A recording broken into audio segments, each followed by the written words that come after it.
میگه مسلمونونی که نماز میخونه. نه، مسلمونونی که رحم داره. رحم نداری دین نداری. ولو هزاران رکعت نماز خونده باشی، ولو هر سال بری حج کنار پیامبر اکرم. حج اومده رحم نداره اصلا. حج ریایی که چیز عجیب غریبی نیست. از رو ریا رفته حج، به خدا نزدیک نشده، دور خودش چرخیده. ما که گنگ نیستیم آقا. 30 تا گوسفند جلوی یارو سر بریدن. من که میدونم تو حجت هم که رفتی با وام و قرض و قوله رفتی، چون عشق کرده بودی بشی حاجی.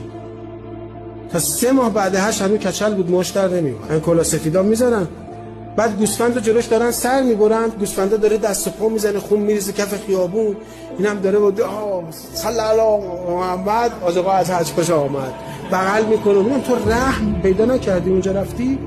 گوسفند داره دست و پا میزنه، پاتو میذاری رو خونش. چی؟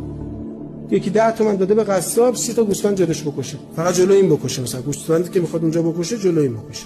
بی اختل از اینام سراغ دارم. گوسفند خریده گشته خونه‌شون، رفته آقا حج، بچه کوچیکه به این علوفه میداده، نون میداده، چی بهش علاقه پیدا کرده، علاقه ایجاد میشه دیگه.